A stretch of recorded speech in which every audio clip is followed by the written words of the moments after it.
YCP Lokesh ను target చేసిందా? ఏ చిన్న అవకాశాన్ని వదలడం లేదా?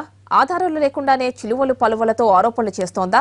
ఓ ఫోటో వివాదంపై వైసీపీ టీడీపీ నేతల మధ్య మాటల యుద్ధం చూస్తే అదే నిజమంటున్నాయి రాజకీయ వర్గాలు. ఓ ఆరోపణ, దాంతో అలజడి, ఆపై వివాదం, దానికి వివరణ, ఆ తర్వాత మాటల యుద్ధం. సరికొత్త రాజకీయ ట్రెండ్లో నిజానిజాలకు పెద్దగా పనుండదు. అది అబద్ధమైనా కావచ్చు, నిజమైనా కావచ్చు. కానీ ముందు రచ్చ జరుగుతుంది. ప్రత్యర్థి పార్టీని కొద్ది రోజులైనా డిఫెన్స్ లో పెట్టడం ఇందులోని వ్యూహం. వైసీపీ కూడా అదే చేసింది. అధికార పార్టీకి చెందిన ఓ ఫోటోని అస్త్రంగా మార్చుకుంది.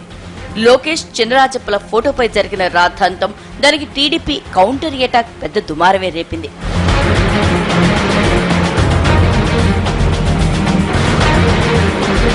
మూడు రోజుల టీడీపీ వర్క్ షాప్ లో పొలిటికల్ చర్చ ఎంత జరిగిందో కానీ లోకేష్ చినరాజప్పల ఫోటోని వైసీపీ వివాదంగా మలచడం రాజకీయ దుమారం రేపింది. టీడీపీ వర్క్ షాప్ చివరి రోజున పార్టీ జాతీయ ప్రధాన కార్యదర్శి లోకేష్ కొన్ని కీలక ప్రకటనలు చేశారు.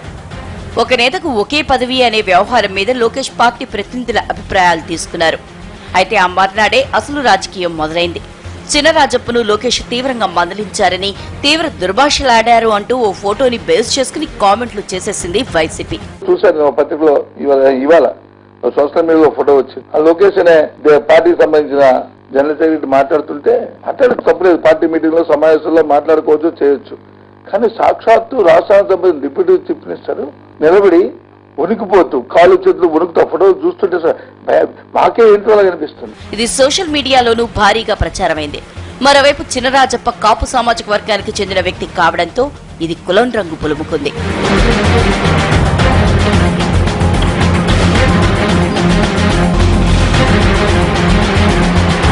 ఈ వివాదం మొదలకు ముందే ఫోటో వెనుకున్న వాస్తవాల్ని బయటపెట్టింది టీడీపీ.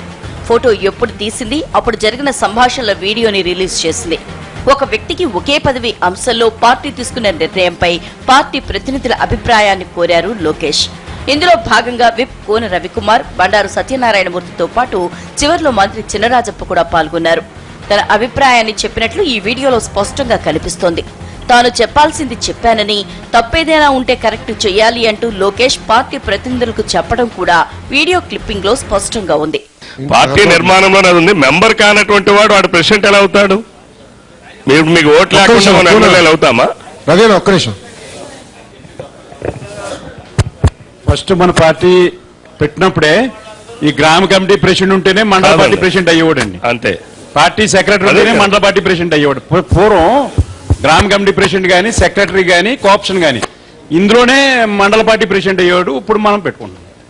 ఇంత చిన్న వివాదాన్ని రాజకీయం చేయాలని ప్రయత్నించారు అంటూ వైసీపీ అధినేత జగన్ కు బహిరంగ లేఖ రాశారు లోకేష్. దిగజారుడు రాజకీయాలు మానుకోవాలన్నారు. అసత్య ఆరోపణలు చేసినందుకు క్షమాపణలు చెప్పాలని డిమాండ్ చేశారు. రాజకీయాల్లో ఎదుగుతున్న లోకేష్ ని దెబ్బతీసేందుకే వైసీపీ తప్పుడు ఆరోపణలు చేస్తోందని మండిపడుతున్నారు టీడీపీ నేతలు. ఇవాళ వైఎస్ఆర్ కాంగ్రెస్ పార్టీ తన సమర్థతతో ఎదుగుతున్నటువంటి లోకేష్ ని ఎదుర్కోలేమనే అభద్రతా భావంతో ఆయన మీద చిలవల పలవలుగా కథనాలు సోషల్ మీడియాలో కానీ, తన సొంత పత్రికల్లో కానీ, ఎలక్ట్రానిక్ మీడియాలో కానీ విష ప్రచారం తెలుగుదేశం పార్టీ మీద, నాయకుడు లోకేష్ మీద కక్కటం జరిగింది. ఫోటో వివాదంపై ఆరోపణలు, వివరణల విషయంలో మైలేజ్ ఎంత, డ్యామేజ్ ఎంత అనేది ఇరు పార్టీల నేతలు లెక్కలు కట్టుకుంటున్నారు.